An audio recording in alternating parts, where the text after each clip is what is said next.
સુરત શહેરમાં નવરાત્રીના ચોથા નોરતે મૂનલાઇટ રેસિડેન્સી સોસાયટીમાં ફેન્સી ડ્રેસ ગરબા કોમ્પિટિશન સાથે વેસુ પોલીસની સી ટીમ સાથે મહિલાઓ માટે અવેરનેસનો પ્રોગ્રામ થયો। હાલમાં સુરત શહેરમાં નવરાત્રીનો તહેવાર ચાલી રહ્યો છે, ત્યારે દરેક શેરી અને સોસાયટી મહોલ્લામાં પરિવાર સાથે લોકો રાસ ગરબા રમી રહ્યા છે। ત્યારે સુરત પોલીસ પર મહિલાઓ માટે સાવચેતી થકી સુરક્ષિત નવરાત્રી થાય તે માટે નિત નવા કાર્યક્રમો કરીને મહિલાઓ, બહેનો, દીકરીઓ અને બાળકોને અવેરનેસના પ્રોગ્રામ કરી રહી છે। માતાજીના ચોથા નોરતે વેસુ પોલીસની સી ટીમ ટ્રેડિશનલ કપડામાં સજી ધજીને મૂનલાઇટ સોસાયટીમાં ખાસ પેટ્રોલિંગ કરવા માટે આવી અને પોલીસની બાજ નજર રાખીને સોસાયટીઓમાં કોઈ પણ જાતની અનિચ્છિત ઘટના ન બને તે માટે સતત વોચ રાખી સોસાયટી વાસીઓને ગરબા રમવા માટે કોઈ પણ જાતના ડર વગર સાથ અને સહકાર આપ્યો। તો બીજી તરફ આ સોસાયટીમાં ફેન્સી ડ્રેસ કોમ્પિટિશનના અલગ અલગ નિત નવા કપડાં પહેરીને બહેનોએ, બાળકોએ ગરબા કોમ્પિટિશનમાં ભાગ લીધો। છેલ્લા 15 વર્ષથી સોસાયટીઓમાં આવી જ રીતે નિત નવા કોમ્પિટિશન સાથે અહીં ગરબા રમાય છે। તો એએસઆઈ દેવરે વૈશાલીબેન, જે મહિલા ગુના નિવારણ શાખા ક્રાઇમ બ્રાન્ચથી આવ્યા, તેમની ટીમ સુરત જિલ્લા કોર્ટના ડીએલએસએ વિભાગમાંથી શ્રદ્ધા શાહ PLAV દ્વારા મોબાઈલ નંબર કોને આપવો, કોને ન આપવો, નવરાત્રી દરમિયાન ગરબા દરમિયાન કોઈ પણ વ્યક્તિ સાથે એકાંતવાળી જગ્યાએ ન જાઓ, ગરબા હંમેશા પરિચિત ગ્રુપમાં જ રમો અને અજાણી વ્યક્તિ તમારો છુપો કેમેરાથી શૂટિંગ ન કરે તેની સતત કાળજી રાખવી, તમામ સાવચેતીના પગલાં વિશે માહિતી આપી।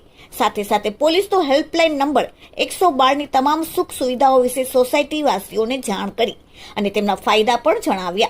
બહેનોને કહ્યું, પોલીસ તમારી સાથે જ છે, કોઈ પણ જાતનું કામ હોય તો તાત્કાલિક 112 નંબર પર કોન્ટેક્ટ કરો એટલે પોલીસની વેન આવશે અને તમને સહી સલામત દરેક સમસ્યાઓનું નિરાકરણ કરી આપશે। આ સાથે સોસાયટી વાસીઓ સાથે પોલીસની સી ટીમ અને વૈશાલીબેનની ટીમ દ્વારા રાસ ગરબા રમ્યા। તો સોસાયટી વાસીઓ દ્વારા આવેલ તમામ પોલીસની ટીમને ગિફ્ટ આપી સરસ રીતે સન્માન કર્યું અને આટલી સરસ કામગીરી બદલ આભાર માન્યો। Bureau report, daily India TV, Surat. Manish Thakkar.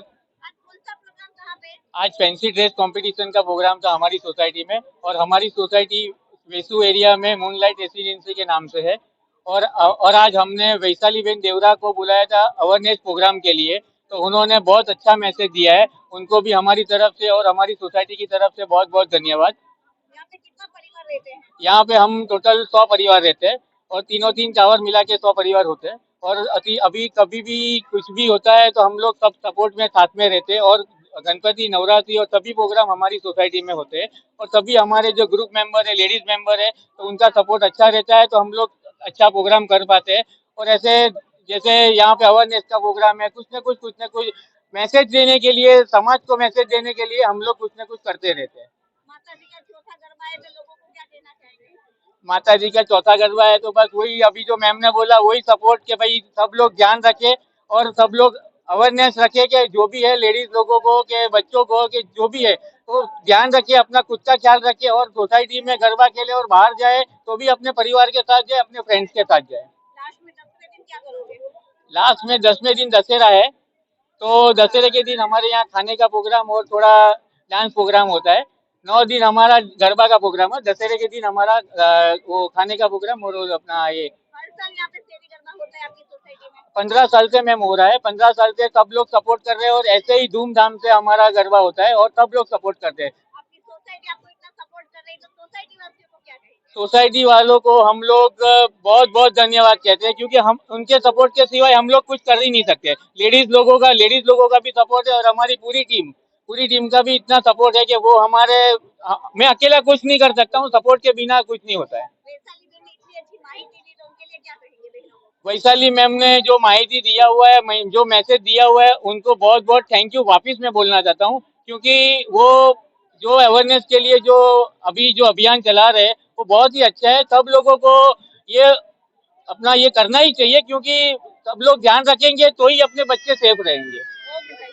મારું નામ દેવરે વૈશાલી, વેસુ ખાતે મૂનલાઇટ અને ત્યાં એક રેસિડેન્સીના અંદર સેજી ગરબાનું આયોજન કરેલું હતું તો વેસુ પોલીસ સ્ટેશનની સી ટીમ સાથે ટ્રેડિશનલ ડ્રેસમાં અમે અહીં હાજર રહ્યા અને સિમ્પલ ભાટિયા અને સીમા દાગા એ બંને બહેનોના માર્ગદર્શન હેઠળ અમે અહીં આવ્યા અને જે અહીંયા રમતી દીકરીઓ અને મહિલાઓને અને ભાઈઓને અમે જે નવરાત્રી દરમિયાન જે સાવચેતીના પગલાં લેવાના છે એના માટે અમે ઇન્ફોર્મેશન આપી અને એમને ટૂંકમાં એ જણાવવામાં આવ્યું છે કે કોઈ પણ દિવસ આવા ઊંધું પગલું ભરવું નહીં. સીધી પોલીસને 112 નંબર પર કોલ કરે જેથી કરીને પોલીસ તમારી મદદ કરી શકશે. સુરત શહેર પોલીસ હંમેશા પ્રજાની સાથે છે ને પ્રજાના માટે છે. જ્યારે પણ તકલીફ પડે સીધો ટોલ ફ્રી નંબર 112 છે, ફેરવી દે અને પોલીસની મદદ લઈ શકે છે. સોસાયટીમાં બહેનો એટલા સરસ ફેન્સી ડ્રેસમાં ગરબા કર્યા તો એના વિશે શું કહેશો?